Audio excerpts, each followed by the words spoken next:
something special just for you.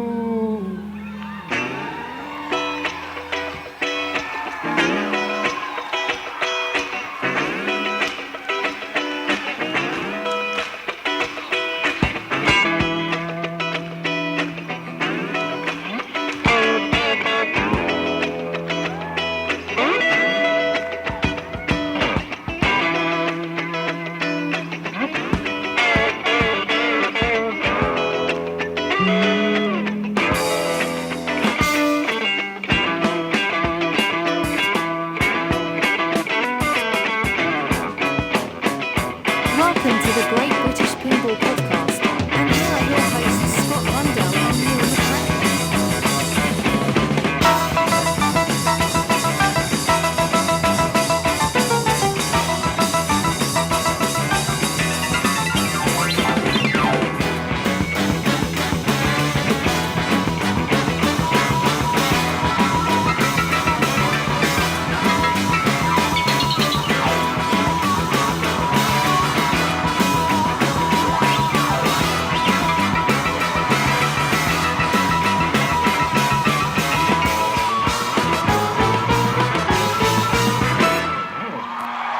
Thank you.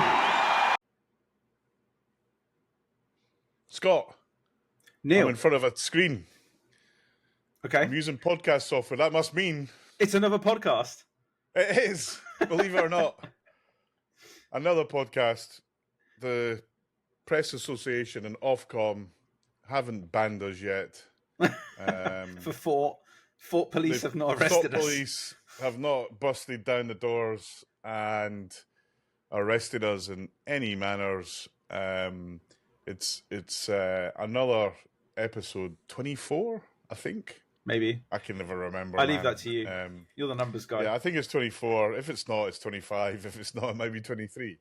It's somewhere in the 20s. And you know, Wish when I you get was. to the 20s, when you're older, you pretend you're younger in your 20s. Yeah. And when you're younger in your 20s, you pretend you're older, right? That's the general rule of thumb. indeed. So, Scott, what's been going on in your world? Making a lot of progress on my homebrew, if I'm honest. I think like my time has been like rushing it, if I'm honest with you. Not rushing it, but putting every waking spare minute into it. Even just prior to this podcast, I was like, "No, don't bother me. I'm drilling." I just like, I have to drill. I was literally that there with an oscillating tool going, making a new hole, go. It's like, yeah, it's the coding elements I'm really on at the moment, and I have made a lot of progress on that. The difficulty I've been finding with it really is the video sequences and getting it tying up with the code. I've actually got working modes, so Awesome. I was pretty happy with that. But yeah, You shared with me a preview, and I was quite impressed by it. Actually, a little bit of insight. So I remember talking to Lyman Sheets. Oh yeah. When he was making Batman 66.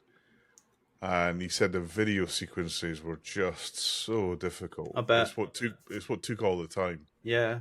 If you remember, it took him a year to get that code out. In fact, I think longer. Mate, I have a whole new appreciation of just homebrew people in general. When I see a game and it's got working code now, I'm like, you spent a lot of time. You spent a lot of time doing that because it spent, for me, it was, it's been a head banger, if I'm honest with you. I'm having to learn like Python. I'm having to learn Godot, which, if you don't know what that is, it's like a game engine, but you can use it to work with the media controller. It's I mean, it's like a middleware. Yeah, it's basically you can use it to run your attract modes and that. I've still got to start lighting and all the other stuff, but I will get there. I'm hoping to be more or less, I would say, another 20-30% progress this weekend. I'll hammer it again because I did last weekend, so see where I get. Good. Ahead of the important delivery sometime in Yeah, September. it's nothing to do with any Pinfest show, I tell you that much. It's like, it's just I think on that day I'm going to get an empty pinball box delivered to your house for a joke. Yeah, do it. And record your wife's reaction. I tell you what, though, it makes my eyes roll every time because people will get this, I think, in the pinball hobby if you've got a lot of games, but your relatives never, ever get it. They're just like, like my mum's, for instance, she's like, oh, now you've got a baby on the way. You're going to have to sell all your games. I'm like, all of them, do I? She's like, oh yeah, all of them. Yeah, they all have to go. Just Wait, like, my mum comes into this room, looks around, yeah, rolls her eyes, and goes, "Pff," and then walks that's out. it. The eye rolls. I love it. And I'm like, We need a yes, meme for that, where the she's eyes just go pissed to the off. back of the head. Yeah, I get it. Like as a family friends, like so. What I started to do Yeah, is just make up the appreciation of value. I just said, oh, it's this one here, John Wick. I bought it a month ago, and it's trebled its price. And they just look at you like, really? I'm like, yeah. I just can't be asked with it anymore. Do you know what I mean? But they would have field days with most people's views on the. I think in any part of whether it's America or the UK, they keep saying, "Oh, I said the bubbles burst. Pinball is like worth nothing. You're going to buy a game and you're going to lose your house." Well, that's what I might do that next time when they come round and said, "Oh, I'm in real trouble. I might have to sell a house because all my pinballs are worth nothing." You should have done an April Fool's. That's what you should have done. Yeah, all my games up for sale, all 162 of them. That would have, and I would price them like half what I think they're worth, as opposed to half what the forum thinks they're worth, which is probably a lot less than they would. I don't know, actually. I can't find the barometer on anything anymore. I'm just like, well, I'm just glad I'm not actually selling anything at the moment. That's all I can think of.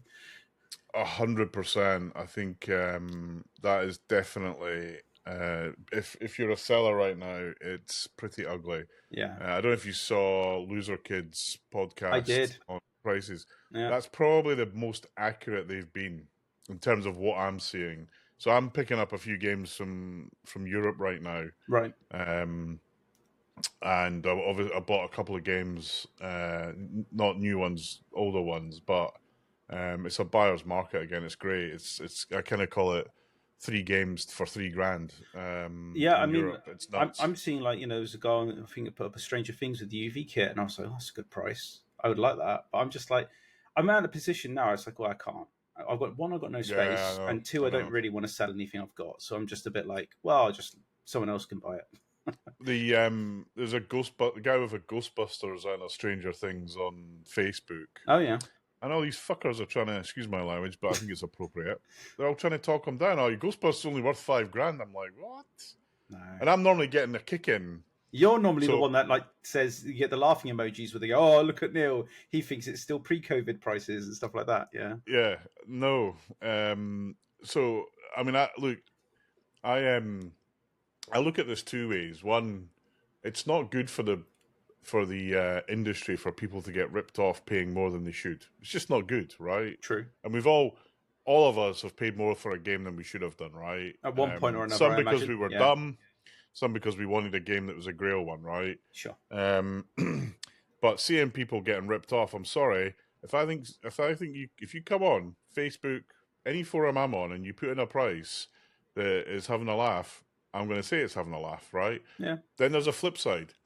There's some people who are trying to sell their game not because they want to, but because they have to. Sure. And they need people the money, blood. right?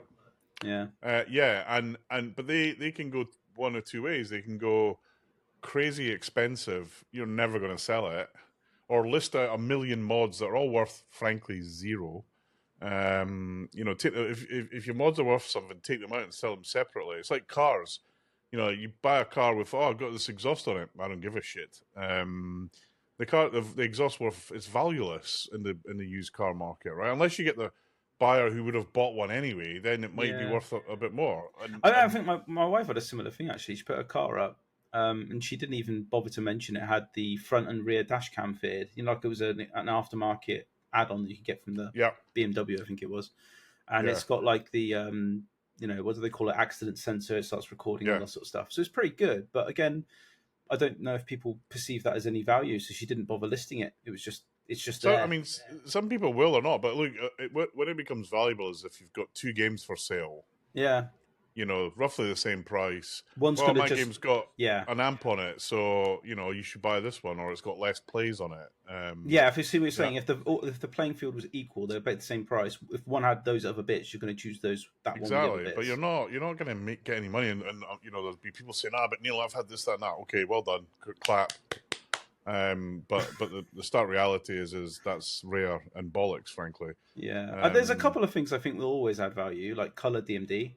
That's Yeah. an expensive item, right? And it does Yeah, actually I mean, add value. 400 quid. You can add 400 quid to the price of a game that's got a color DMD. Yeah, Assuming that you haven't already overpriced that game. true. Yeah, it's got to be priced at non-color DMD and then on top. Yeah, I agree.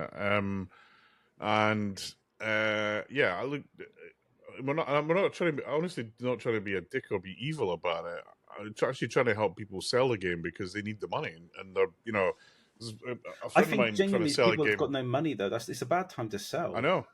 They've got no money, and also if you go in with a price that's too high, you're not going to sell it. But this is other guy who was trying to shift 2 games on. He wasn't in a rush to sell them. Yeah, And all these bozos start telling him that his game's worth a lot less than it is. And I'm like, nah. I mean, I don't know how people wake up in the morning and look themselves in the mirror.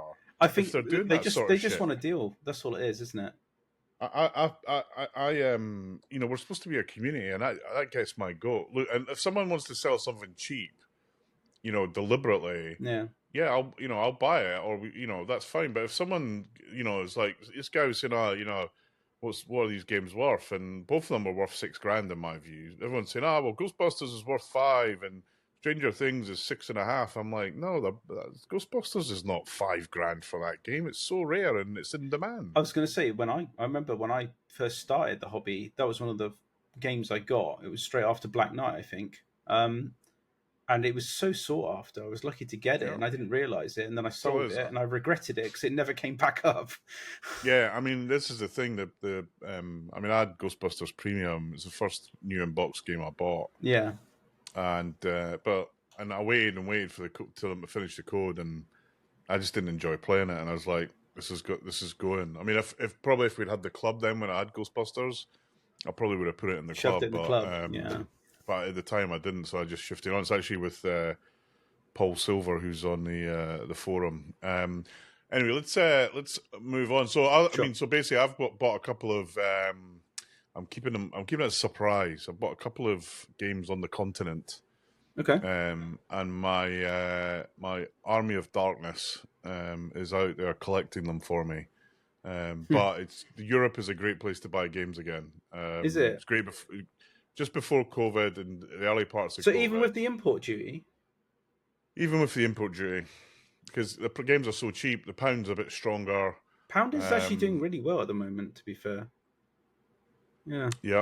Yeah. So, look, I think, all good. Cool. Anything else? So, we'll come on to an in and an out later on that will interest. But the reason we're doing this a bit earlier than normal is because we wanted to kind of do a rundown of TPF. Now, you probably heard from people that pretended they were at TPF. I actually was. No, I'm just kidding. It was TPF week and 2 weeks ago. And as per usual, phenomenal show. Big shout out to all the organizers at Texas Pinball Festival. The thing that's great about it is Paul and Rob Harris, who are kind of the lead kind of superheroes. They are just super passionate players and super passionate about running TPF, and they listen they've listened. There's a few things in TPF in the past that I thought, you could maybe change this, or you could maybe do that, or do this. And they didn't listen as much since Paul and Rob took over. No disrespect to Ed and the guys that ran it before; they ran a great show as well. But I do feel that if you suggest something that makes sense to Paul and Robert, they listen to it. And actually, I have to have a big shout out, Jerry Lou. So when I was picking up my tickets,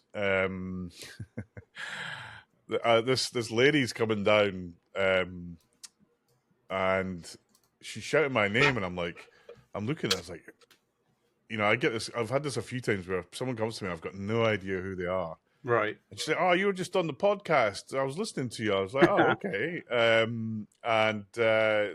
talking about TPF, obviously, and she had these two little dogs. Like, if you like, I'm not a dog fan, but I'm sure everyone was fawning over these dogs, and we were chatting away.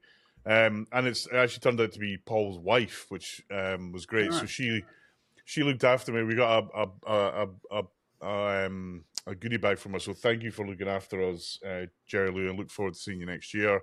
The show was great, though. They had a special entrance for the people working on the show. They had, it was kind of one way in, and just the simple things that make it easier to float through the show. Yeah. They'd obviously been paying attention to it. Paul, every day. I love this. Every day, Paul sent out a feedback form. All right. And they would basically see what was going on in the feedback form. And I saw them moving some stuff. I was like, why are you moving it? Oh, it came up in the feedback form last night. I'm like, what? That is a customer-focused approach, right? And these guys, they don't get paid to run this. They, they do it out of the love of it, and phenomenal. My hat's off to them. I was also in the tournament, so shout out to Elizabeth, Kev Stone, and Louis Marks, who ran the tournament. Did a good job, except for Pulp Fiction, guys. I'm sorry, I'm not letting you away with that. They made Pulp Fiction not just brutal, but literally a lethal weapon. Right. They took the posts off, the outlines off. And wow. I'm looking at this game thinking, you know what? If there's a game that you need to make harder, it's probably not Pulp Fiction. Apart from that, it was great. The game's played brilliant. The organization was fantastic. They had an amazing sea witch that I would have bought on the spot if it was up for sale. And I did all right in the tournament. I literally last round. If I'd won, so I had to win the game and not come last. I won the first game, and typically I came last. So I just missed out on qualifying, which I'll be honest with you, in some respects was a good thing because it just meant I had more time in the show.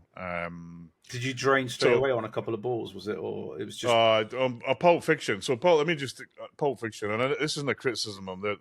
They're we've all done it. We've all gone over the top on a game and made it so hard it's unplayable. I've done it as a TD. It's one of those things you learn. Right. And I gave them. And to be fair, they were like, yeah, and I think they might have changed it back for the finals. I can't remember. And actually, congratulations to Preston Moncla, who won. Local guy, really good guys from the. They do a stream every Sunday. I forget. It'll come back to me. Anyway, the good guys. Preston's a great player. He won it. No, the Pulp Fiction was literally a competition to see how many people could hit a pop bumper before they lost the ball. And the player one actually managed to get ball on flipper and got 100K. I came second, but I said to the other two players, I said, I'm sorry I came second because I just genuinely don't think I deserved it. Because literally, plunge, bounce, outline 3 times. And I just happened to hit more pop bumpers than them. Than everyone else, yeah. I think a lesson learned, but definitely it was a good gig, fun gig, and I really enjoyed it. And then we kind of got into the meat and potatoes of TPF. So I'm going to suggest we just run through some of the games that were there. Yeah, sure. First of all, Dungeons and Dragons. So 3 months on, the amount, and there was a seminar with Stern there that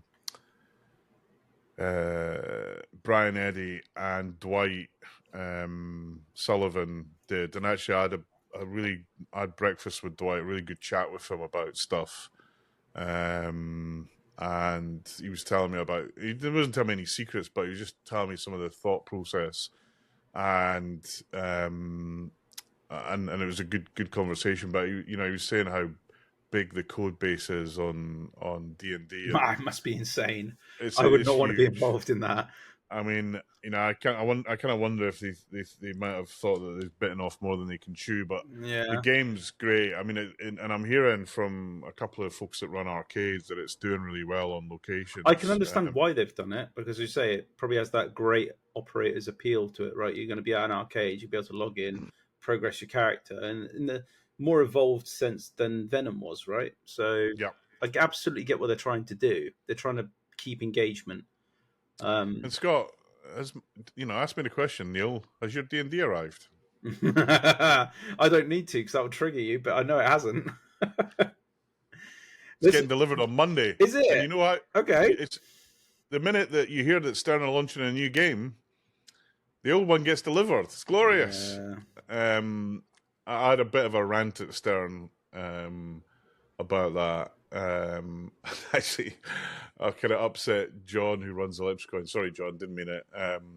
And Doug, because I kind of just I'm the person that I just email the CEO. That's just who I am. Okay. And I don't have the patience to do anything else. And said, look, Seth, how can it be that I paid for a game in January, and if I paid for it now, I'd probably save $1,000. And it still hasn't been delivered. Anyway, it's getting delivered on Monday, so I'm actually taking it straight to the club. Okay. Because I'll come back to what's happening in the club later on. But the game's fantastic. The guys are with us. It was a kind of split. Someone liked it, someone didn't. I mean, we got some prima donnas where theme is everything. Gameplay. I would not know what you're on about there, Neil. That's because they're bad at gameplay, so theme's all that kind of counts for them. Is that right? You know who you are, Paul. But I think a few people were kind of warming up to it. I mean, one of the big challenges of TPF was it was busy. Okay. And it was tough to get on there. We got in there early. I was going to ask you, was it one of the feedbacks this year that they were going to put less games out to allow for more footfall around the area? Because I noticed that there were a lot less games about. I didn't think there was less games. No? No, I mean, I don't know if that's true, but it didn't feel like that.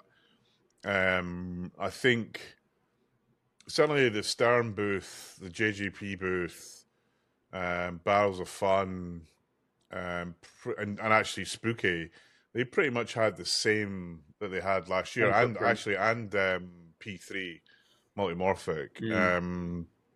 There seemed to be just as many kind of punter brought games as well.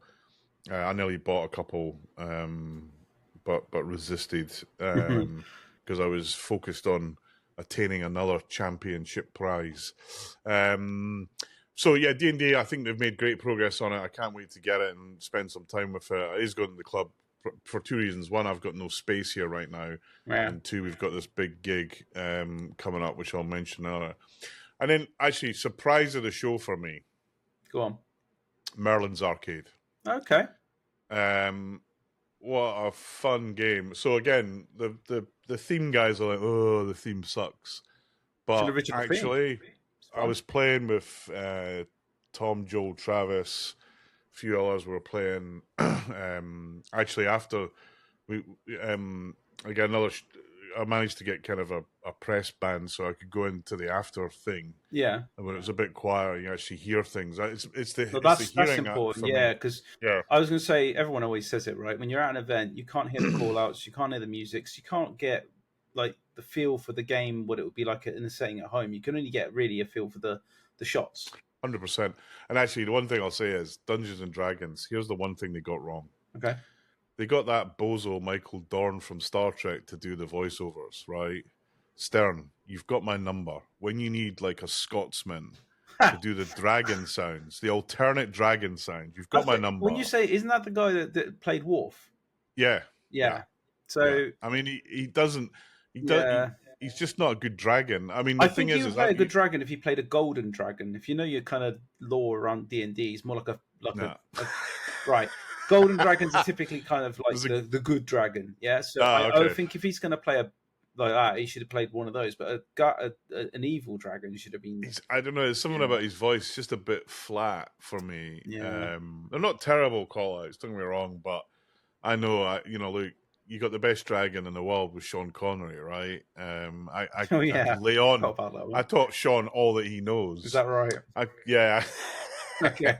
I could lay on some of Thousands that wouldn't believe you, great but I would, Neil. Scottish dragon stuff. Stern 1-800 McRae, and I'll be there for you. Is that right?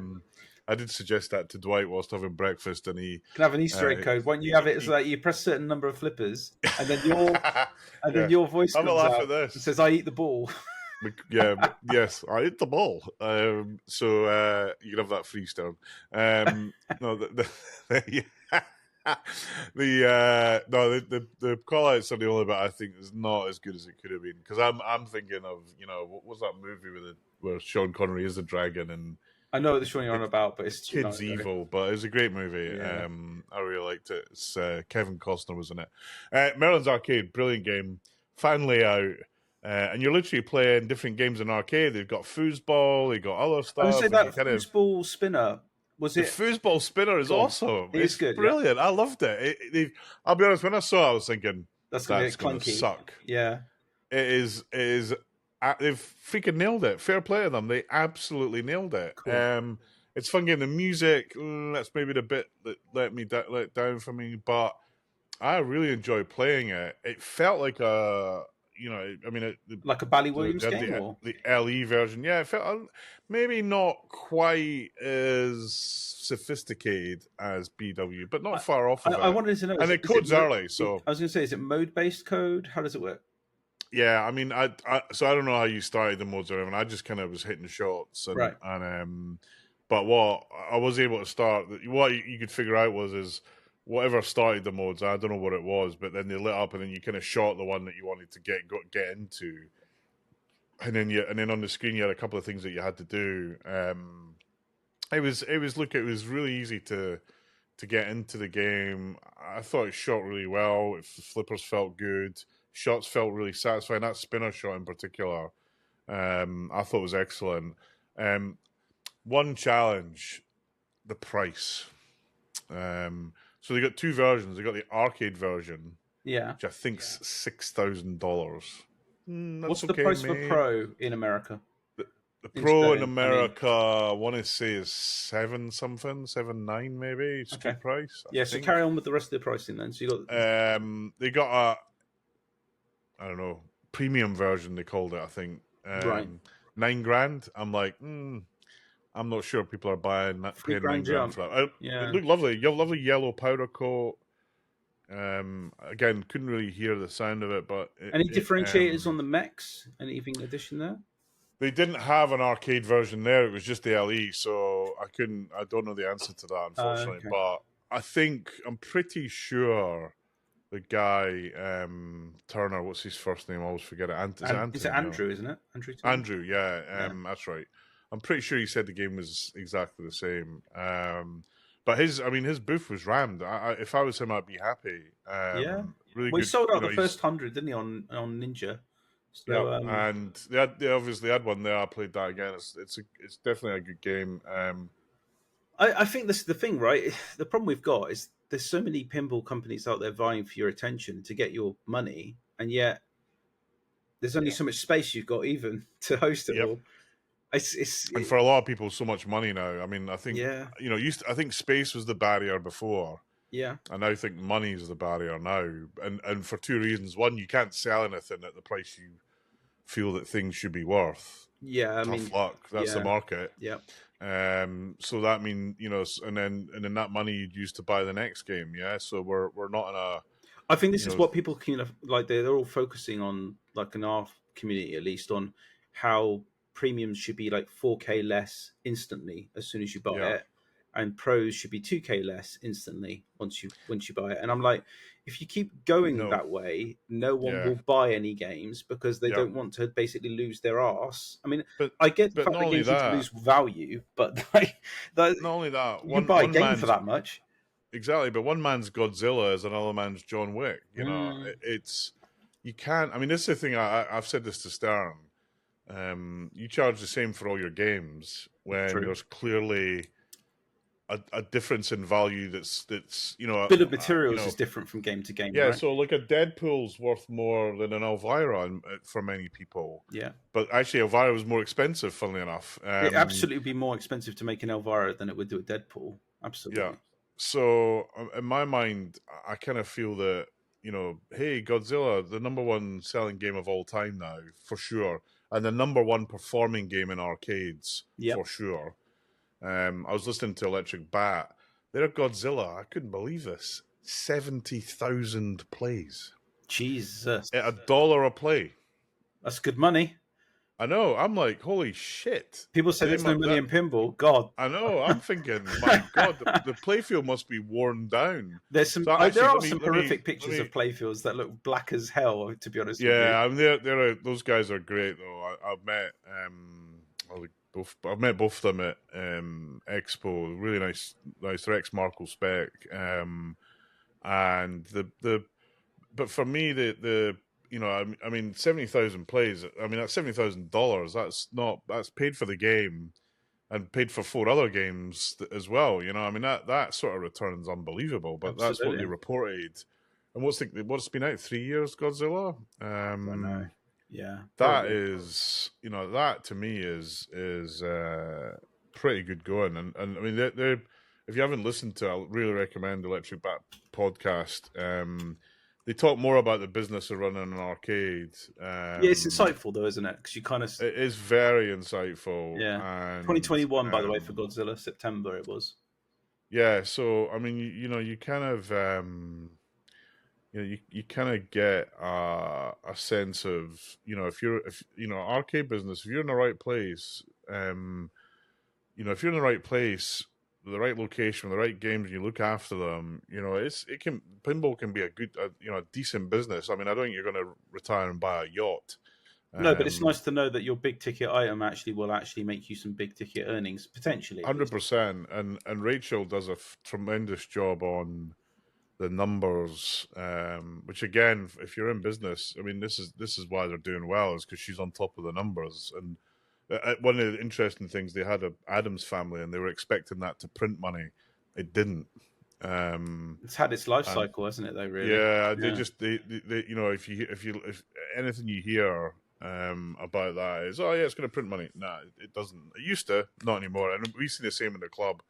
Don't get me wrong. There's people that come in, Adams, I haven't seen that since I was 5 years old. Yeah. And they play it, but it's not where it once was. And it's certainly early coded kind of game, isn't it? It's one of those first games that had modes, and I just think comparatively to like games of today, it's not deep. It's flat. Yeah. I mean, it's just not. There's no knock on it. It's just old, and I think absolutely.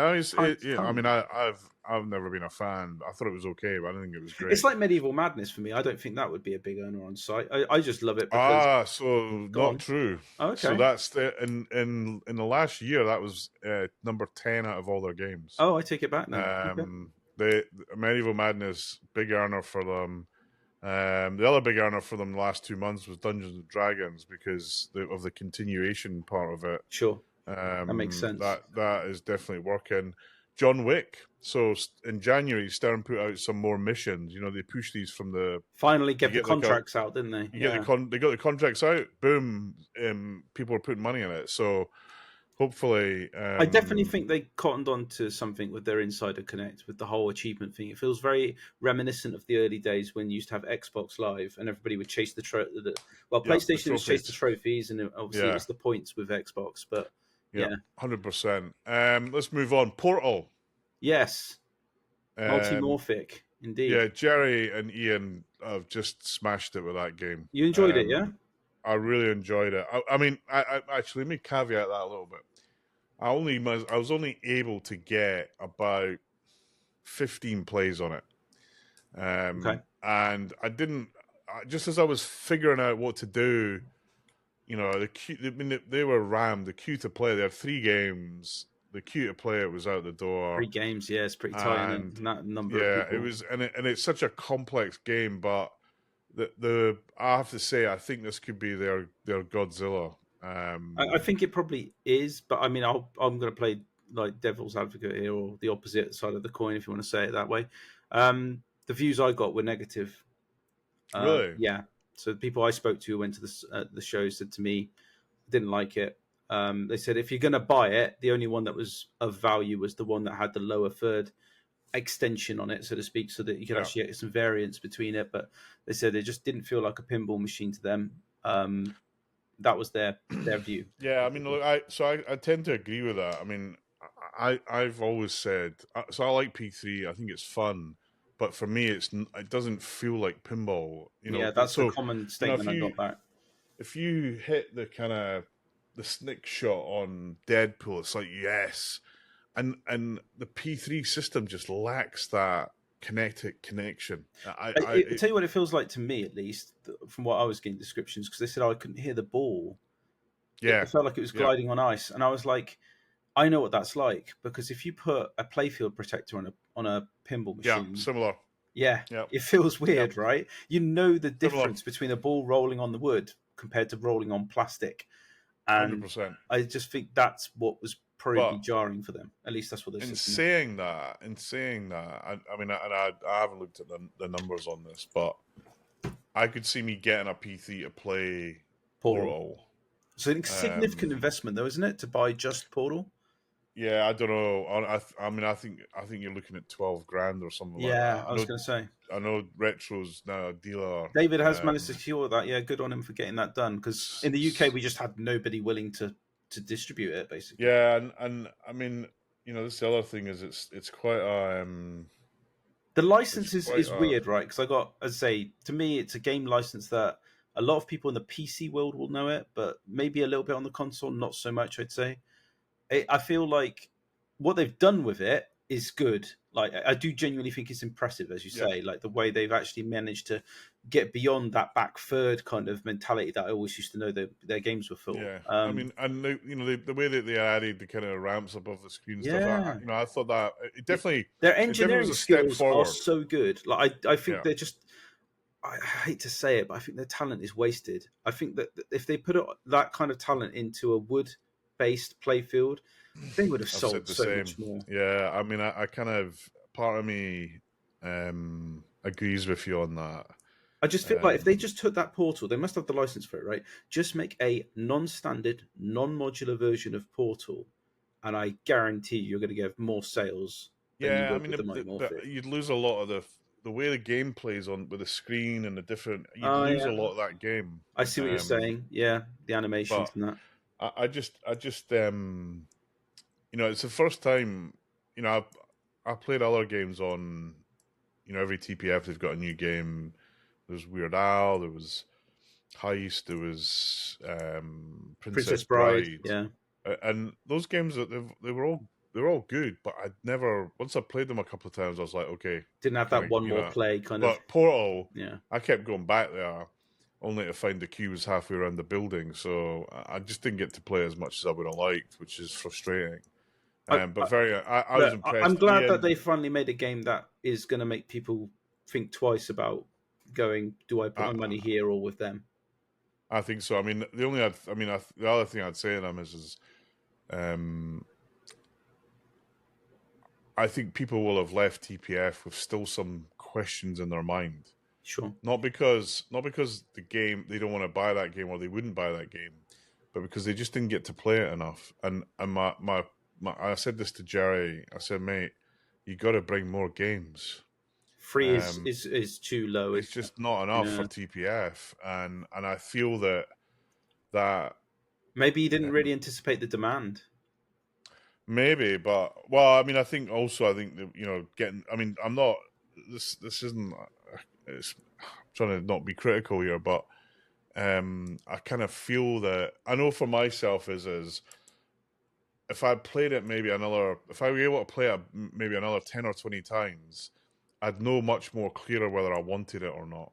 Right now, it's a bit of an unknown in my head. I was like, yeah, I enjoyed it. I kept going back. But the positive note is that it's not a no, right? So yeah, absolutely. I mean, and you know, with the other games, I mean, I did like Princess Bride. I thought especially the rules on that. So that's the part I did find interesting.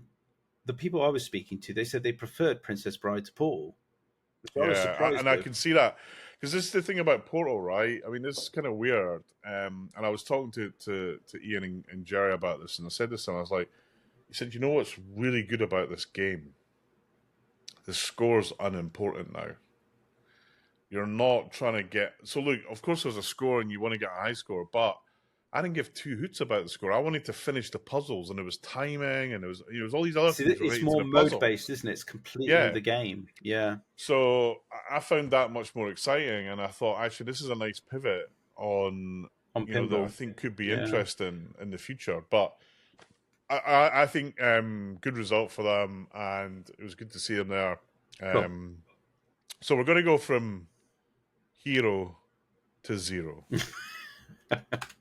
Which one are you going to slam on? Go on. Okay. I was tempted to try and figure out how I might bring in some Blues Brothers music to calm our nerves ahead of what is depressingly the most. Honestly, Scott, it breaks my heart. So there's a Blues Brothers game there, and I'm looking at it. Was there anyone ever playing it? Oh yeah, it was. Oh, okay. Well, let me tell the story. Okay? Go on. He's building the picture. So we all see it there, and we're all chuckling. Right. And it wasn't on, so we couldn't play it. And because basically everyone knows I hate it. So I was. But why do you hate it? Go on. Well, let me start. So I am a massive Blues Brothers fan, right? Okay. I've got albums that are signed. I've got. I went to see the band years ago. I unfortunately missed their last get together. Actually, Kirk from Tilt, shout out to him.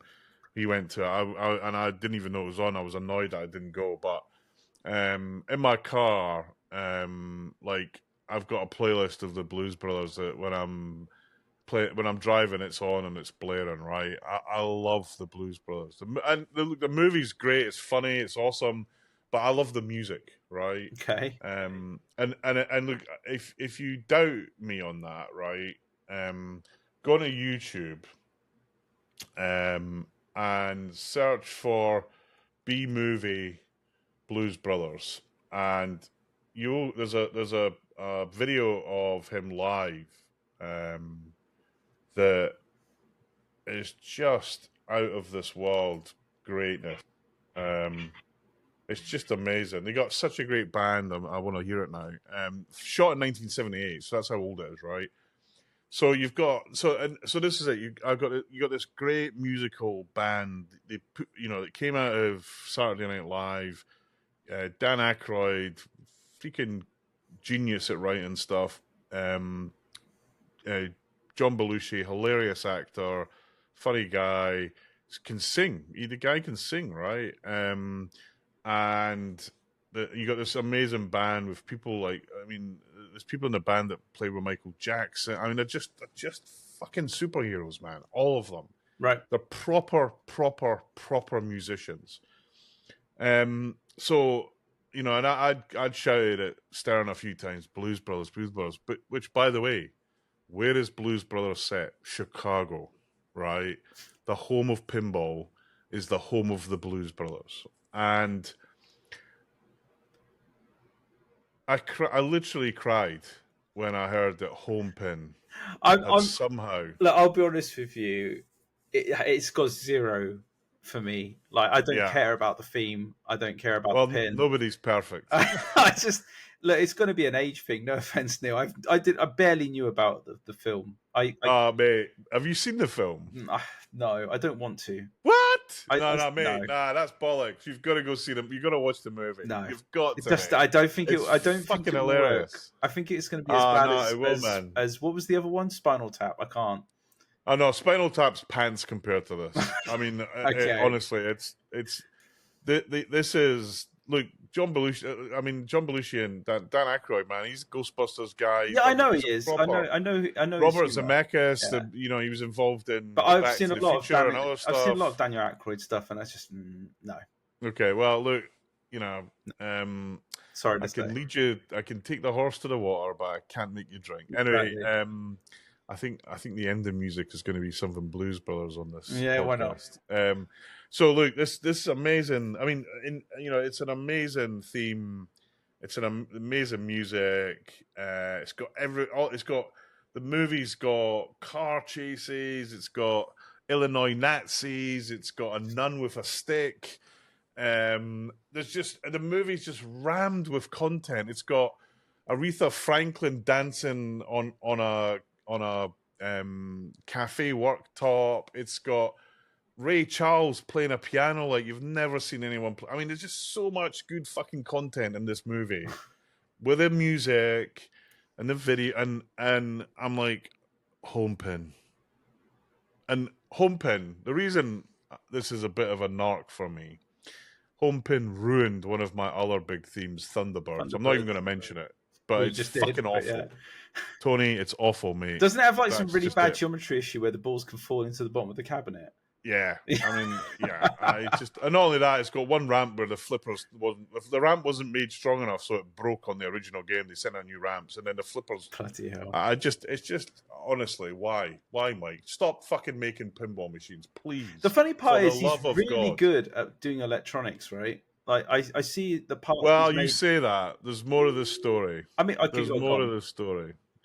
Anyway, they show him the game's on. I get to play it, and Jonathan Jewston from Pinball Magazine, he was the original guy that released the news of it. I think he was the expose. Told him, yeah. But he kind of, and I basically trashed the post saying, "I can't believe these freaking goons have got this, the Illinois Nazis." Anyway, He's there with it. I think he was waiting for me to go play it, so I go play it. Honest to God, man. So the other thing that they took, so they've taken one great IP, they've taken this other great thing called Stars. Steve Kirk, one of my favorite pinball designers, right? Quicksilver, Meteor, Flight 2000. He just has made so many great classic Stern games, including Stars, which is a tournament favorite. And almost, actually, probably Pulp Fiction is almost as brutal, but it's a glorious game. We got one in the club if you want to play it. It's drop targets and spinners, the glory days of classic pinball, right? Right. They've taken that as the base layout, and they hired a blind guy off the street to hack it to death and do stupid shit. So the thing about Stars is you light the stars and you hit the spinner, and the spinner delivers you with glorious points. What does Homepin do? Oh, it just makes me cry. They make that one of the most fantastic shots in pinball.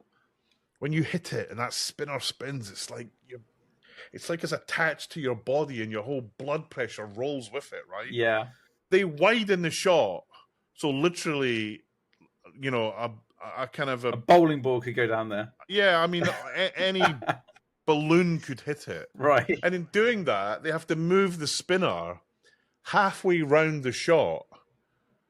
To engage. Where the shitty flippers can't even hit it hard enough. And I'm like, what have they done to this? And then they've got this... Bad geometry testing, that is. They've got this bizarre ball lock that... Honestly, talk about flimsy. I mean, Jesus. And again, the balls just seem to fall into this by luck. And I'm like, this is a joke, man. And also, it's got this most irritating... So they got... I forget, does this game have a video screen and alphanumeric display? Just alphanumerics, no video screen. Okay. It's got... it runs off our Arduino, and it runs this kind of... some guy who's done the code for this. He's probably in hiding now. He should be in hiding. In fact, he should be in jail, penitentiary somewhere. Joliet, Jake, whatever his name is. Anyway, it's Arduino based, but it's like it play. So it's got three songs. Yeah. Yeah, Arduino. Whatever it is, that junk that people use to blow their houses up. Yeah, go on. Yeah. Anyway, the music, they put the music in. They got three. He's licensed 3 songs from the movie. They are Mason's got not that. blues. They are Blues Brothers movie songs. They are not Blues Brothers songs, right? I mean, there's a big debate about this on Pinside, right? And so it's not actually a Blues Brothers. So there's no Blues Brothers music in the fucking game. What shit is that, right? But the game's open source, so if you've ripped off the tune, you can do it yourself, so that Mike doesn't have to pay for it, right? Right. Absolute, and apparently some guy in Australia couldn't even make it work. So, Mike's target audience for this game, remember, ladies and gentlemen, it's casual players who want to work on open source in their games room where they've got a pool table.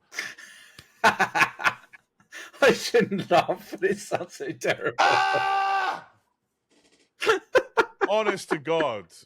I mean, Jesus Christ. Neil, you reminded me, if anybody's ever watched like the sort of like video game kind of industry, there's a guy called Angry Joe, I think he's called. Oh yeah. And you are literally Angry Joe when you get wound up. It's so funny. I haven't even started, right, on how shit this is. The sounds aren't equalized, so literally you're trying to hear the music and you've got this horrible noise.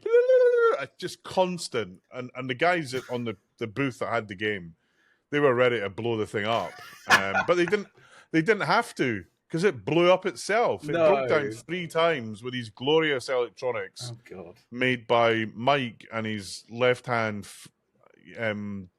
soldering iron. Honest to God, it surprises me, because like I always found that there's stuff for like he did like the long range opto fix for Bram Stoker's Dracula, and it was actually genuinely good. So when he comes look, that's good news. It's good that he's good at something. I don't want the guy to starve. But like it's just stuff like, as you say, like it's weird that his skills don't seem to transfer. Making pinball machines. and then I heard Pinball, but we need to come back to this because Pinball Brothers have not listened to me and they keep making games, so I'm very nervous about that. But anyway, Mike, I want to love you, mate. I want to like you. I want to talk about the great things Scott just mentioned on stuff that you fixed in pinball. And people were raving about apparently you've made a transformer that's a replacement for Bally Williams ones, right? Yes. That's all glorious stuff, and we love that stuff. But for the love of God, mate, you've wrecked 2 themes that I love. And I kind of like Spinal Tap, and that's another turd, mate. It's just so bad. I mean, you can't even make the shots. They added a flipper to some version that no one's got. Mike claims he's got customers. Good luck to them. And I mean, there's a couple people on Pinside that like it, and I've what, got like the yellow Blues van. Brothers, you mean? Yeah, I've got the yellow van, picking them up for psychiatric evaluation. I can only imagine they're the same people that just like theme and theme alone. Funnily enough, they're all from Australia as well. I don't know. Bots. Home Pride, maybe. But money laundering. I mean, the artwork is just abysmal. Yeah, that was terrible artwork. I'm looking at artwork here, like a black and white picture of the Blues Brothers. It would have been amazing to have it on it. Or, you got the shopping. I mean, this is another mode, driving through a mall where they're pointing out the shops. Just hilarious. Can you imagine Christopher Franke on that? He would have done really good on it. Yeah, and actually, Chris, I won't say what he said, but it was along the lines of. I'm sure Chris said it. Yeah, I was going to say Chris is not. Actually, Chris is a watcher of the show. He came up to me and said hello. Oh, nice. He was talking about the show. He was taking the piss out of my jet fighter plane, which I thought was a valid piss take. But shout out to Chris Franchi, epic job on Walking Dead. Yeah, Evil Dead. Evil Dead. Yeah. Actually, you should do the Walking Dead remake, Chris. Go phone Stern. And unfortunately, I know you can't do it anymore because you're contracted. But epic job. It's exclusive to Spooky, isn't he? But I was a very good call by Spooky, to be honest. I think it's a great call by Spooky. Evil Dead. The artwork on it, I've got it sitting here. I mean, it's not for kids, but it's absolutely I mean. Actually, let's get into Evil Dead because why not? I'm going to go from fuck off, you twats, for building Blues Brothers to Spooky. You absolutely, completely, and utterly, in every single way possible, have nailed Evil Dead. Wow, it's that simple, right? And look, the code isn't finished yet, so there's things they've still got to do. But I'm looking at the game now. First of all, it's a wide body, Scott, that doesn't feel like a wide body. And you hate wide bodies as well. I hate wide bodies. I mean, well, I hate modern era wide bodies because the ball always feels floaty. Yeah. This, you've got stuff. They've used the space. You've got stuff to hit. I was going to say, every time I watch someone play Evil Dead, that thing is flowing. It's so good. Oh, it's so great. You know, there's some little touches like the to start the multi-ball, you hit you lock the barrel, you lock the shots in the gun. Yeah, the shotgun is so good. Then to hit a jackpot, you load the gun, you hit the button to fire it. It's just hilarious. Then you've got someone needs to make a mod, by the way, that becomes like a trigger. Do you know what I mean? So actually, it's funny you should mention that. But, okay. Hilton and Ben Heck, who are the coders of this game, yes, are working on that as a kind of non-official mod. Nice. And if you go onto Pinside, I think it's on Pinside. Hilton showed. I would 100% be buying that. Oh, I'm in on that right away. Yeah. And you know, I mean, the game's beautifully powder coated, including, ladies and gentlemen, including the coin door. They're good for that, though, Spooky. I love their attention to detail and stuff like that. Yeah, I have to say, I mean, the artwork's glorious on it, right? Yeah. There's just words that don't. It's hard to explain it. I mean, for anyone that doesn't, I mean, it depends on like when you've joined and known Neil, but Neil has always been known as the stern fanboy, right? Regardless of whether or not. To have him praise for those listening, that was me flipping the bird to Scott. But like, to be fair, right? This is, I think, for you, the biggest praise I've ever heard you give a non-Stern game. Nah, I've given CGC big praise. So people think I'm a maybe fanboy. Pulp Fiction, but I think genuinely, I've never heard you that excited for a game. Attack. Well, you weren't. So you didn't know me when my Attack from Mars arrived, mate. Maybe I didn't go out. But I genuinely, I just think days. it speaks volumes personally when you say that this game is that good. Look. Let me. Let me cover the fanboy thing. Look, for me, Stern do what they should do, what they say on the tin, and you pay for it, and it's good, and they listen and they do stuff, right? I know that's not everyone's experience, but it's my experience. Sure. And you know, it's great to see the Stern guys at TPF, and actually they got Topper out. In fact, I might do an unboxing live on the podcast. But this game, you got this. I mean, you got this hand that moves up and down. You got a bunch of drop. You got a drop target. You got a ramp. You got this big habit rail. You got the shotgun thing. You got a spinner. You got a captive ball. You've got house that locks the ball. You've got two paths to it. You've got a drop target. You've got a ramp that goes up and down like Elvira. You've got lower playfield. Lower playfield. The thing opens and either opens to get to the lower playfield, or you get 3 shots to hit. You've got a shot on the hand to hit. You've got this scoop that flips. Is it Mural? I can't remember the name of the woman. I can't remember. It turns her into evil or happy, which adjusts the points. You've got a tape deck. So one of the best moments of the game. They've totally nailed it. Totally nailed it. I was laughing my ass off, and my wife's looking at me like, "Why are you laughing?" Because they totally nailed it. She doesn't get Evil Dead. Sure.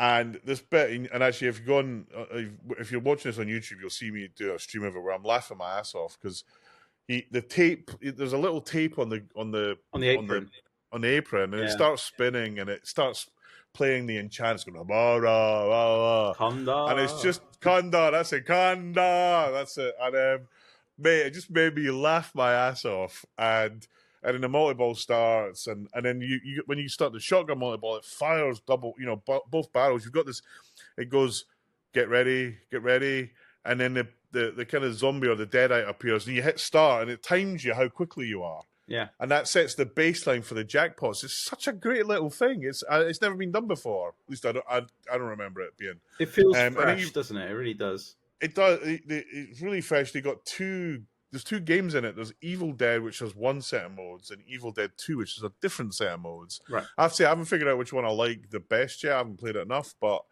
it's also quite tough. The ball moves fast on it. and Yeah, no it offense, is. mate. I saw you draining so much. I was like, God, you come on, you're better than Mate, this. I was, to be honest, yeah, I was a bit nervous, but I was knackered. I've been up since Okay. 6 a.m. I was just tired. I just couldn't play.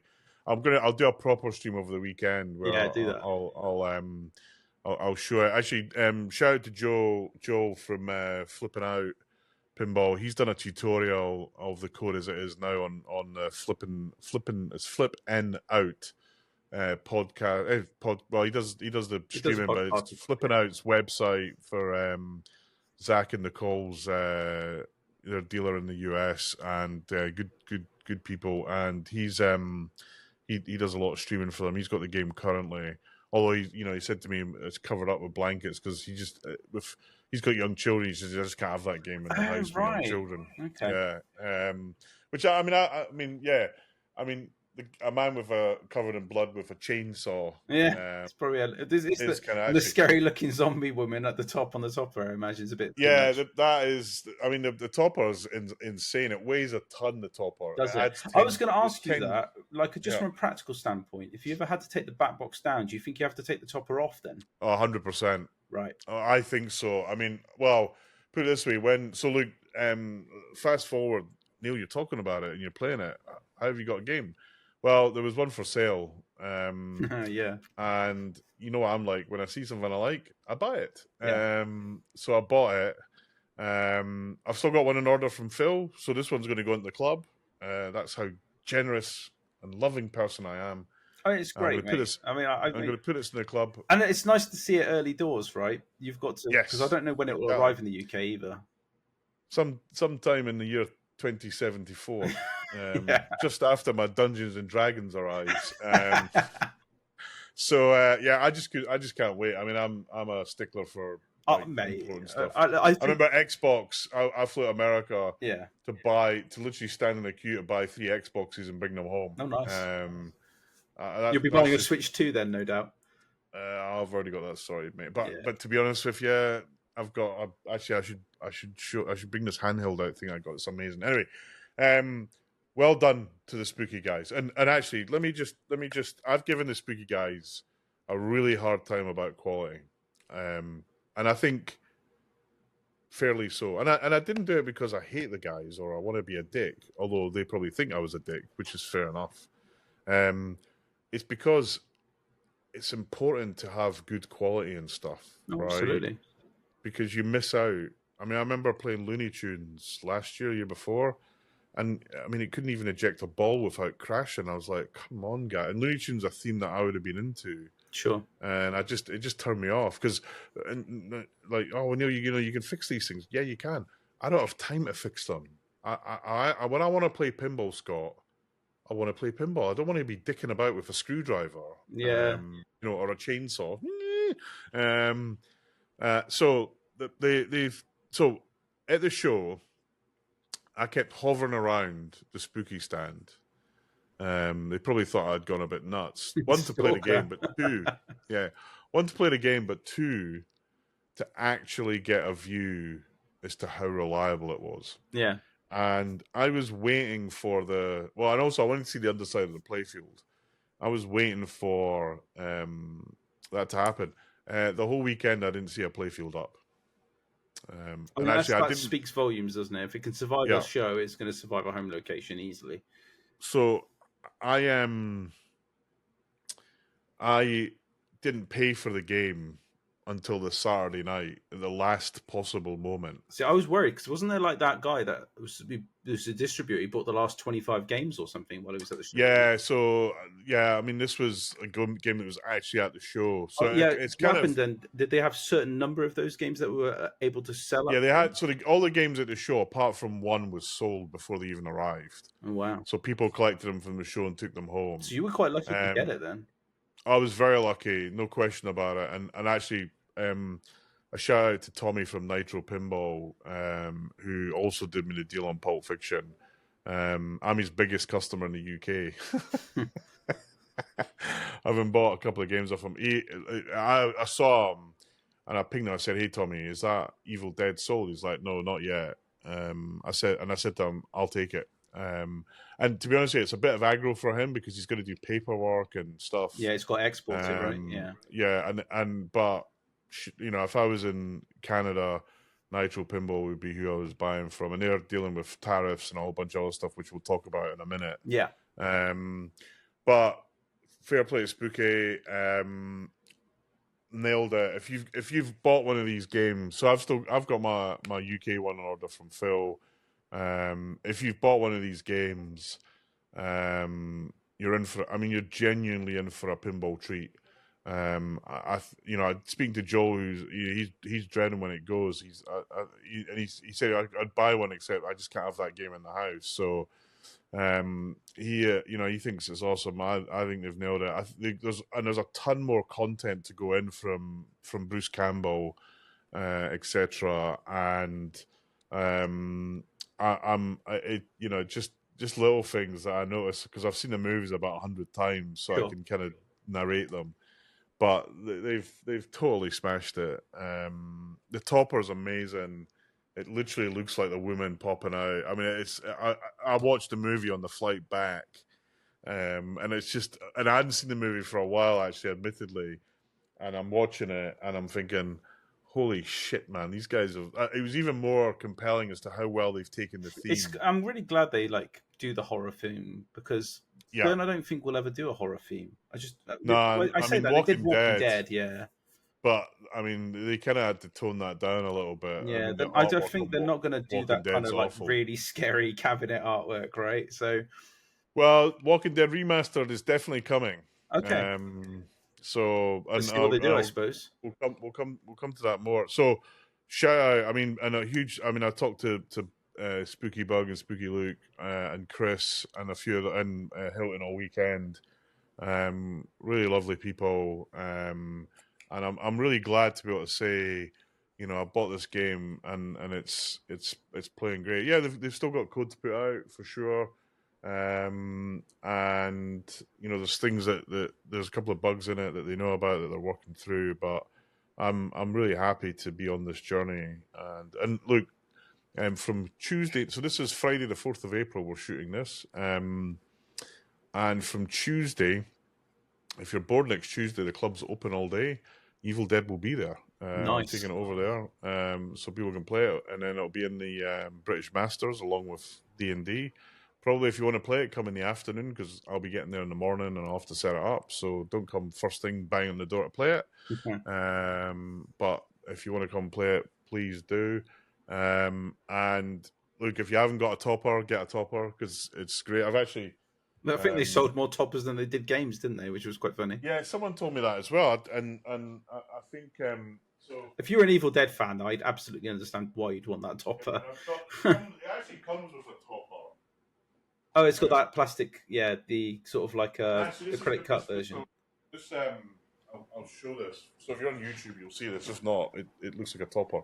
So you got this thing. Oops. Oh wait, it looks like this. That kind of bolts. Still looks all right, to be fair. Yeah. It's and it flashes and it's cool. As a simple topper, it's great, right? Yeah. Really, And Stone would charge $2,000 for that. Yeah, I mean, Stern would charge $2,000 for that. That's the other reason why I like Stern is they're great at making money, which is important in this day and age. But what the thing, it's the other topper is heavy, it's big, sure, but when it goes, it's fantastic. It scared the hell out of my wife when it first moved, which is kind of funny. Funny, that is funny. But and actually, this was just a chalk and cheese on Blues Brothers again. So Blues Brothers has a similar topper, except the morons have put something in front of something so you can't see what it says properly. It's included, like, right? Oh. Anyway, well done, Spooky. Yep. If you've got this game coming, you're going to be very happy. If you haven't, you're going to be looking for it on the second-hand market because it's outstanding, I have to say. Moving on, yes, because I think my Blues Brothers rant went on longer than we planned for. You definitely got triggered on that one. So John Wick, actually, I've got. I managed. Actually, remember we were talking about it. I didn't think we'd be able to pick up Venom or John Wick toppers when we were out there. When the Venom topper came out, I was able to get one. Okay. And it's pretty good. Is it worth what we paid for? Of course not. But I kind of like it. I haven't actually played the game since I stuck You would it on. buy it no matter what, Neil, because you love your toppers. I do. I am a topper fan, as you can see from the absolutely. The I have a Metallica, but I just no. I'll pass on the topper thing. I'll tell you what, Scott. I'll tell you what I would like to do. Topper when your son named Neil is born. I'll tell you what he would like you to do. I've heard about this. Yeah. If you put the topper on a game, and then log into it with Insider Connect, and then take the topper off, you can unlock the song. Ah, okay. You want me to bring it round? So I would like your topper so I can have my song. Okay, I'll bring the node board round. If you're listening, don't change that. I like that. Yeah, we see Scott a credit card appearing on Scott's screen. Please enter your details. Exactly. So John Wick, and I kind of a bit of a shout out to a mate of mine, Tim Sexton, who's left Stern, gone to work for Play Mechanics in their pinball division. That's the guys that did Pulp Fiction. Oh, okay. So sorry, I was going to ask you that directly, but indirectly, he kind of pinged me. So congrats on your move, Tim. Hope it goes well. And we hate you for not finishing John Wick. So next time I see you, I'm going to punch you. Just kidding, mate. But the game that they're alleged to have, we mentioned it on the last podcast, Halo. I forgot about that. That's the sort of title that, for me, could either get the love I just showed Spooky or the hatred that I just showed Blues Brothers. Yeah, that's true. You get it wrong. That's the pendulum you're on. The pendulum you're on, Scott. As long as they copy like I would say the game rather than the TV series, we'll be fine. Yeah, I mean, I like the TV series. It wasn't Halo. It was like a Halo thing, but it wasn't Halo. I agree with you on that. Don't diminish yourself by saying yeah, I mean, the music, the thing that's key for me in Halo is the music and the ambience. The kind of, where, Cortana speaking, zooming out. You want the Eeyore music, you want Cortana's voice, you want the original voice actor for Halo, not the TV actor. I agreed. You'll be fine. There's plenty there, as you say, but I fear it's a bit like Portal. It's like, are people going to know what it is? Maybe. So anyway, Tim, good luck, mate. And it's going to be nice if you finish the John Wick code. That's a good question, though. If he was the lead code developer for that, does he then just gets handed over to? I don't know what they'll do about that. Yeah. Probably. I mean, look, and look, we'll mention code. Ray Day, mate, you are a superstar. Metallica. My wife was she hasn't been playing that game for a while. I've been playing it loads, and she gets really annoyed because I keep playing certain songs over and over again in that. And she's just like, "Can you just pick another song?" I was like, "No, I love these songs." No. And then she played the code update, and she just wouldn't get off the game. She was like, "What has he done? He's increased the lights, the expression lighting's gone through the roof. He's added on extra animations there. The new song got added for free."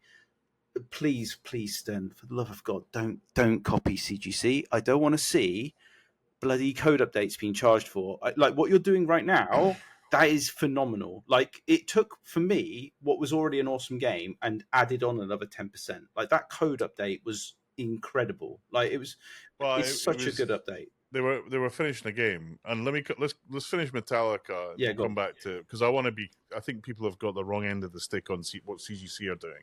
Maybe. I'm pretty sure. So look, a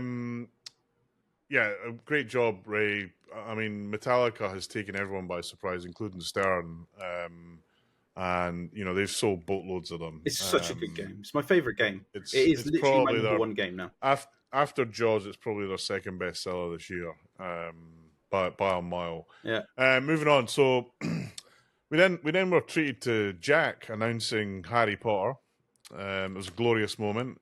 There was trumpets, there was dancing girls in hot pants. We aren't going to go into the health thing. I don't think it's probably not right, but I feel like it obviously wasn't planned. You could tell by I forget the guy's name who made Avatar that was sitting next to him. Siegel or something. If you zoom in on his face during that moment, he pulls a face that goes.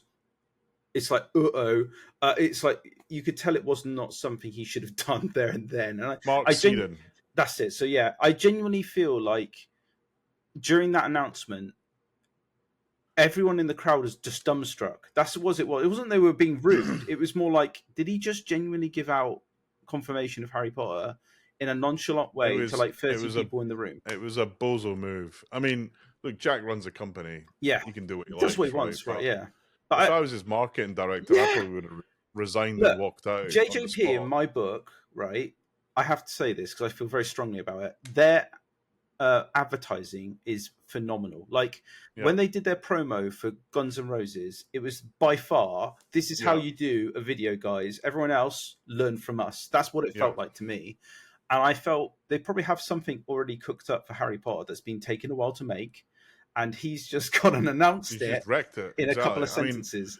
Interestingly, whilst going to my room, Jack and Steve Ritchie get in the lift with me. Sure. And I said hello to Steve, how you doing? And I said, hey, Jack, and I shook his hand. And I was like, well, I don't know how he's gonna play this, but he shook my hand, and then he had a bit of a kind of pop at me on Facebook saying, "Oh, Neil, you're awfully quiet in the lift." To which my reply was, "Yeah, Jack, there's no point in me telling you what you've already ignored again." But I said, anytime you want to have a chat, you know where I am, and I hear you're coming to Phil's gig. So we'll have a chat then. So he did a thumbs up, and we'll catch up at Phil's gig and see what happens. Sure. But that was, I mean, look, I can tell you, there's a few people in JJP pretty upset about that. He then went on to talk about dates and other stuff, just handing the money to the competition. Well, I think that the thing he said was, if you've got money, I wouldn't be spending any of it right now. Yeah, he said that before though. And it doesn't work. But think about it just logically for a moment. You are literally telling your audience, don't not buy to Avatar. Buy your games. Yeah. Don't buy Toy Story. Don't buy Godfather. Absolutely. It's not worth your money. Go buy Harry Potter. That's worth your money. Yeah, it was stupid at all levels. I mean, and you know, I spoke to a few people, and some of them wonder if it was, you know, because of his health. You know, that's why he said it. I don't know. I can't comment on it. No, me either. And look, I might not, you know, be the most biggest JGP fan, but you know, Jack's done a lot for pinball. It's hard; you can't ignore the guy. As I say, like, they are the number two still. I genuinely think they still are the number two in the industry. Yeah, I just feel that maybe it's time. It's a bit catching them though.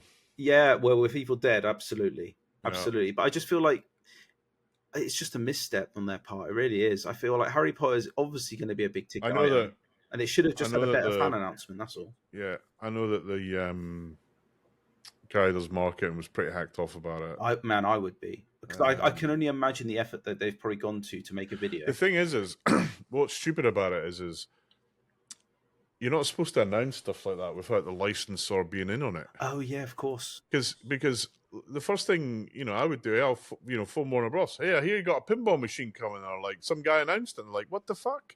Oh yeah, you didn't think about that. On so many levels. Yeah. You know, this is why, you know, Stern, you know, why don't they announce a machine? Because they'd have to get alignment with you have to announce it properly. That's what they did with Tokyo for sorry, what's the name of the company that did Godzilla? The original company, the Japanese company. Toho. Because they got them to do the announcement, didn't they?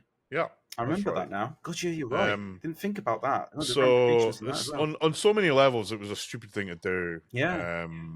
You know, we'll see how it pays out. I'm hearing on the game $20,000 for a CE. Yeah, you told me this before, right? And we obviously haven't said anything about this yet. But everyone's challenging me on it, but I'm still convinced that's what that's. I've heard that. I've heard it a few times, and that's what I think it's going to be. If it isn't, you've saved money. It might be when the tariffs kick in. Yeah, well, maybe more than that. But actually, pinball. I don't know if you've seen it, but pinball's actually listed on the things that they're going to tariff. If the UK decides to do it, I think they have done yet. I kind of hope they don't, because it just means Donald will add more back. But it is on the list that the code, the FT100 suffers biggest daily fall since start of pandemic. Glorious. Well done, Trump. Anyway, we'll move on from that. Otherwise, no more political speak, please. Yeah, let's move on. But if you're about to retire, you'll be very happy. So anyway, I mean, Avatar, I don't know what to say. I felt for Mark on the stage because he got up. He was upstaged by something that doesn't even exist yet. Well, it hasn't been released. Yeah, that's what I mean. If it was my game and I put all that love and effort I'd into be it, miffed about that. Put it this way, I'm never getting on stage with Jack again. That's for freaking sure. And then lackluster. I mean, Jersey Jack's booth, I would say, wasn't as rammed as Stern's or any other booth. It was you could get on games pretty quickly, right? But I don't think it will be that way with Harry Potter, though. I genuinely think that's going to be. I hope so. I mean, they need a good game because they've had some real. I mean, Elton John's great, but the theme it didn't sell. It's because it's not a universal theme, right? Yeah. No, and in some parts of the world, the religious nuts aren't a big fan of Elton John. So, okay. That especially in the dark, deep south of America. So yeah, look, I hope it's great. Barrels of Fun. Yes. Didn't have a new game there. I spoke to a couple of people there. Shout out to them. It's not quite ready. Do you know what I did like? And I will say this: other companies need to learn from how they're handling their loyal buyers. For me, yeah, because they offer a system where if you show you own their current game, which is Labyrinth, you are automatically then entered into a raffle, and you have a chance to win their next game for free. So those of you who haven't done this, you should. I think your timeline is up to the 14th. Scott, what's your serial number? No, you're not having it. You're until I think maybe the end of this month, maybe a little bit earlier, but I would do it as soon as possible, personally. And you've got nothing to pay and nothing to lose. And nothing to lose. Yeah, nothing to lose. I think it was a great move. Yeah. I think Stern need to do this with their LE owners, as an example. Like you bought 10 LEs. You're a massive fan. What if you bought 20? Yeah, exactly. But I'm just saying, you should be entered into a raffle too, or something like that. I mean, it's a great idea to show your loyal I should get consumers. Kiss on the cheek from Gary. That's what I should get. Maybe. But I think it genuinely is a good idea, and other pinball manufacturers should follow suit in some fashion. Yeah, they should do something that rewards the loyalty. I mean, I've said that before with Stern. Yeah, and I think they've heard that a little bit. I think that it's a great idea, personally. Yeah, I thought it's, especially for a new company to generate brand loyalty, it's a great move. Yeah. So yeah, I'm hearing that their game will be at.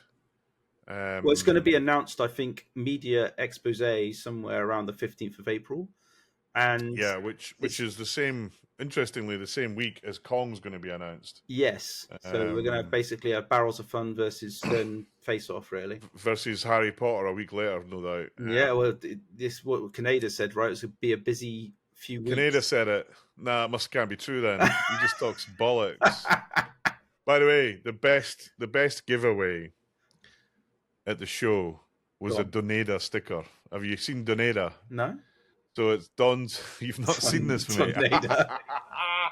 So Don from Don's Pinball Podcast, he's a bit of a head case, if I'm honest with you. A lovely bloke, but a total nut job. Right. On the far end of the crazy spectrum, no doubt. He dresses up as Canada and does his reaction to not winning the Twippy. It's freaking hilarious. That sounds amazing. He totally nailed it. But then he got little stickers. There's one on my suitcase. It was the best freebie at the show. And actually, I got loads of people coming up to me saying, to be banned from Canada's Pinball Podcast puts me in a special club of elites, because that seemed to go down with everyone that I met. Right. Okay. Being banned from it, which made me laugh. But so I've heard the game's going to be at MGC, which is the Midwest Gaming Classic, which is a big arcade show. It's got a lot of pinball there. What date is that? It's next month, I think. Okay. End of April, beginning of May. So Kong, I know, is going to be. By the way, I'm just going to put it in there. I think it's Tremors, not June, but we'll see. Okay, Tremors, not June. No one's holding out for Fifth Element anymore. No, I mean, Fifth Element's gone. I think more or less people have confirmed that they've seen the playfield. A few people have said it's June, but I'm just wondering if they got confused and thought. I still think it might be Tremors, but we'll see. Yeah, I think Tremors might be a better seller than June. I I don't like know. Tremors. I would prefer Good June movie. personally, but I just think the hints that they've been dropping are I from mean, June is very Tremors. much in the same direction as Labyrinth. It's kind of a similar type of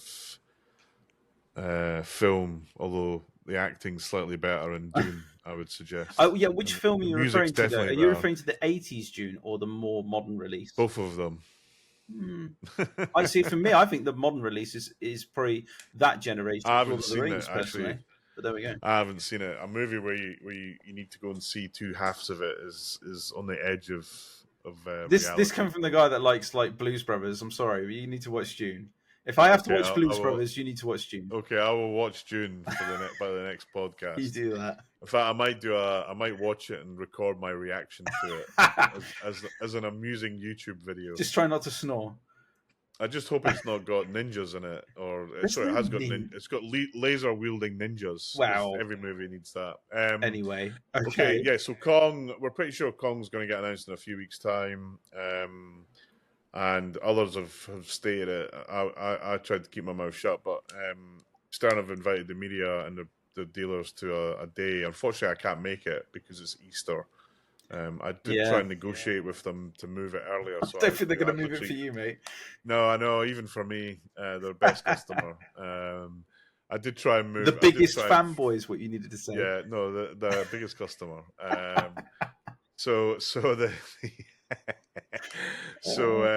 I did try and encourage them to move it, but that fell on deaf ears. And because I could have flown out on the Monday and flown back on the Tuesday, which I would have done. More for Keith, because Keith he's a great guy. I think it will sell well because it's. I think it's already. I think the LEs are sold out. No doubt. You don't have your it's a name Keith down Elwyn on game, isn't it? It's gonna just go down. It's going to be glorious. Yeah. And we shall see. Anyway, that's good news that's coming out. I think Stern need a banger, although Metallica's banging pretty loudly. Even they're making still. Jaws is still selling like hotcakes. So I think Jaws needs its code finished, though, right? That's the key thing. Yeah, absolutely. I mean, we were talking about Cody earlier on. Jaws. I mean, X-Men. Wason was last seen at the border of North Korea, being scuttled away into some sort of weird X-Men's been a gulag. Disappointment in code. I think it's fair to say. It's massive, and I pinged Wason and said, mate, tell him even if the code's not ready, tell him when it's going to be ready, a day for a day. And it's like, well, we're working on it. I think that's the problem, though, right? They've got so many titles to work on. It's a lot. It's stretching their developers. Yeah, and and Tim's left, so that's probably put them under the cosh a little bit. Yeah, so yeah. I say it's not easy coding, really, isn't? No, I'm such an amateur at it. So the stuff they're pulling out on D&D, that's got to be. I mean, I would never be able to finish that. It's so complicated. Which leads us into the final topic. So and look, we had a big shout out to the guys that were there from the UK. Let me just remember who it was, because if I forget someone, I'll get shot. So we had not gun-toting Dave. He wasn't there. No, Dave. He had his gun license revoked, so he couldn't make it. But so Collie Wobbles was there. Actually taking Dave's place. I think we all voted on this, and we decided that. Hold on, let me just find it. We decided that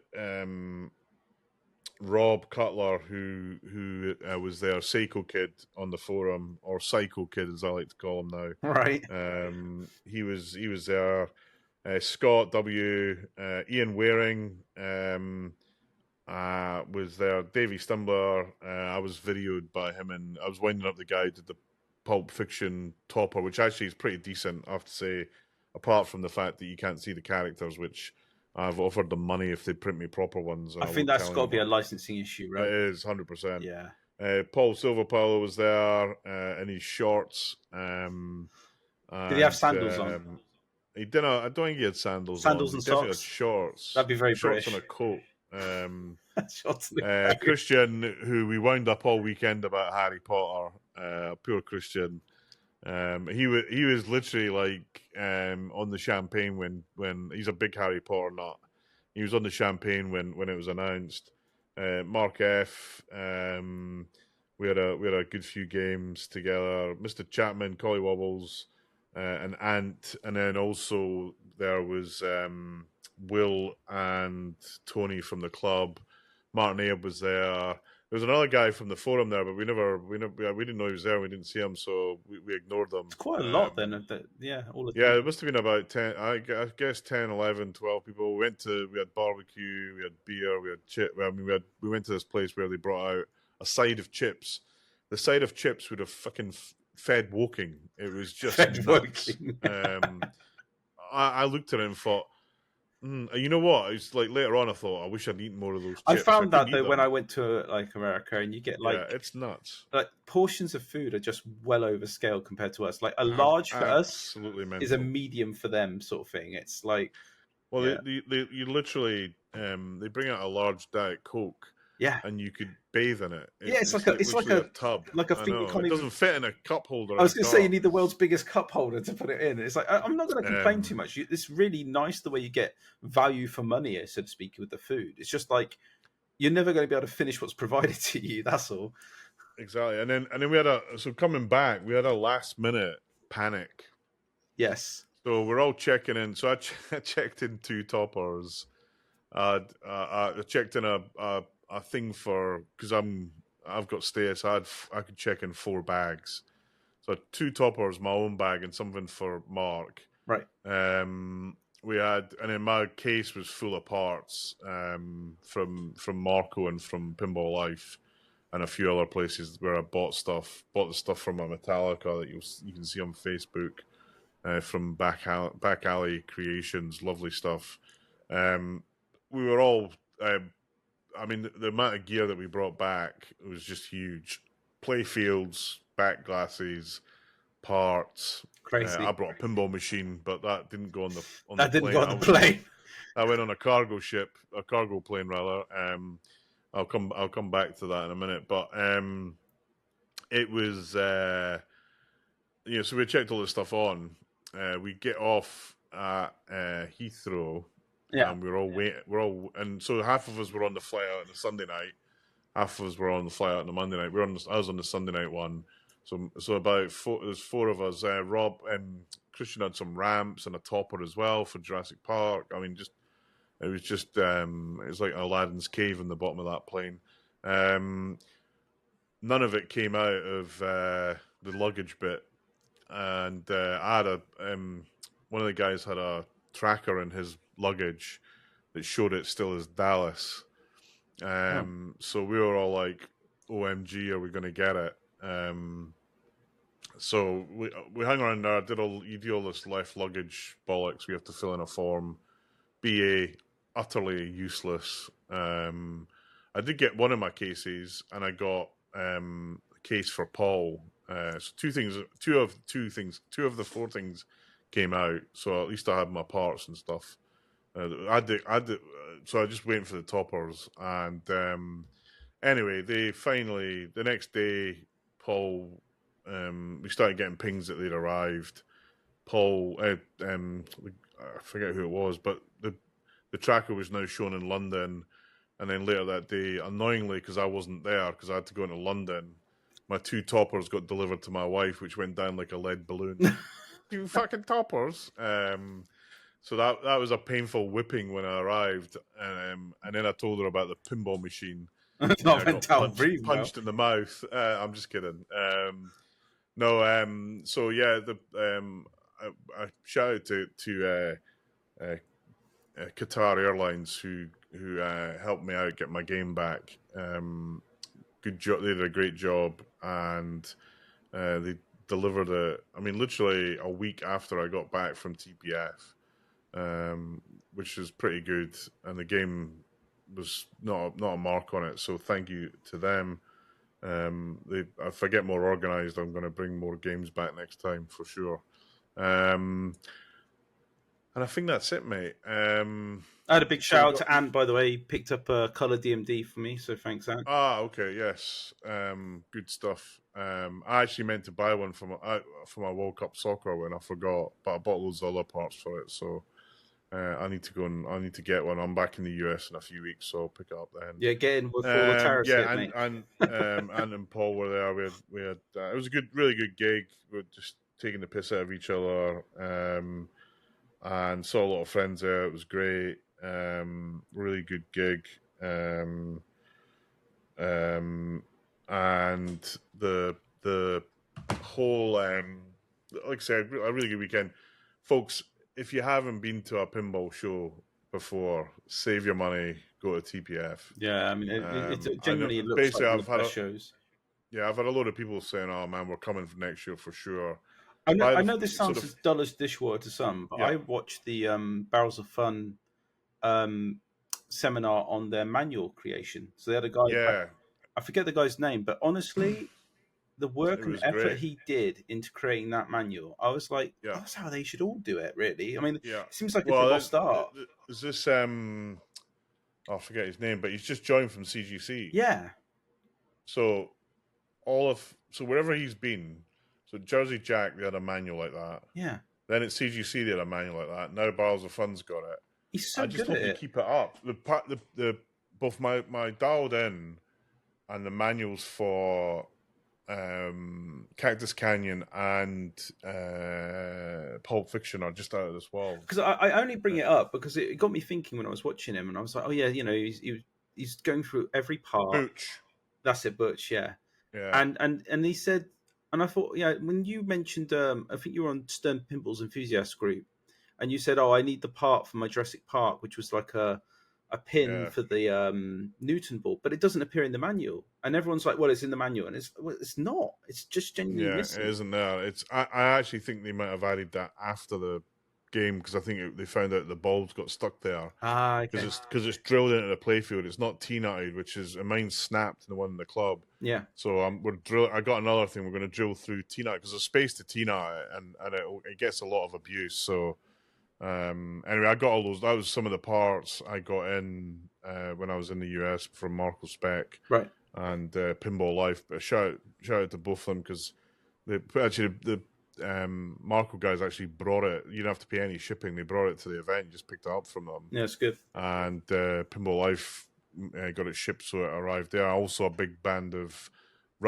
pink rubbers of doom for the UK Open from I forget who it is in the US. So with that, a few interesting weeks coming up, pinball wise. I'll mention the club. We're open next Wednesday, for anyone who wants to come and play Evil Dead. It's Wednesday. Actually, I might have put this date out wrong. I'm just thinking about it. We're opening up for a charity that's basically bringing some teenagers who care for family members. So they're having a day off. They're doing a variety of things. They're coming to the club for a couple of hours. So we're opening up. But I've kind of taken the day off. We're opening the club for the whole of Wednesday. It's Wednesday. Let me just get the date right before I screw it up. It's Wednesday the 9th. We'll be open. Not the 8th, the 9th. I'm pretty sure I've said the 8th, but it's the 9th. The 9th of April. Come along, you can play D&D and you can play Evil Dead at the club. What a great treat. Yeah, and then the following week we got the British Masters. Tickets almost sold out. UKOpen.net if you want to buy them. We've got some big players coming in from Europe. And it's going to be a great weekend of pinball. It's Thursday, Friday, Saturday. You can do Thursday if you just want to come for a day, the Classics tournament, or you could do Friday, Saturday, which is the main tournament, and should be good. We're going to record it. We probably won't live stream it because we still haven't sorted out the bandwidth in the club, but we'll record it. It should be a lot of fun. A couple of new other games that we're bringing in for that will be some, give us some good competition. So with that, Scott, we're at the 1 hour 36, so we're 6 minutes over our target, which is... my wife's already hassling me to get off. Yeah, me too. I've got to go and order my curry for Friday night. Yeah. Thanks to everyone that saw at TPF, everyone that come and told us that it was great to have people come and talk to us about the podcast. Chris Franchi as well. When he mentioned it, I was like, crikey. So it's great to be recognised like that. But again, we just do it for a bit of fun. We're not trying to make money out of it or be serious, or we're just a couple of guys yakking on about pinball because we love it. Yeah. And remember, we're the podcast that buys pinball machines. For better or for worse. It's quite important. We definitely, you more than anyone else buys them. But yeah, I mean, I bought. No, you buy a few, mate. I bought two this year. Buy them. Yeah. And you build them and you refurb them. You know, we're doers. We walk. Despite our family telling us we need to stop, we keep doing it anyway. We keep doing it anyway. That's it, mate. We'll that'll be our epitaph. Yeah. They told us to stop, and we said no. With that, look, folks, pinball, enjoy it. A reminder to use venues, especially, you know, the world's about to get a crazier place with the roller coaster ride that we're all on. So, in my view, make sure you use those venues, because if you don't, they won't be here. Thanks to everyone who listens. But you know, if you've got any comments you want to hear from us, go to our YouTube channel, comment on the video, and we will endeavour to kind of take your feedback and respond to your queries. We usually respond on the YouTube channel, but if you've got any queries, feel free to post them there or in our Facebook group. We're not on Instagram, or we're too lazy to do it. We're definitely don't have enough socials, as they call it. We don't want to do TikTok. No. And I get enough junk mail in my own email box to set up a special email box for us. But folks know how to contact us. Feel free to do so. And on that bombshell, Scott, we will wish everybody a groovy pinball experience. Yes, have a good weekend and get some fun out there and play some pinball. Hell yes. Bye-bye, folks. Bye-bye.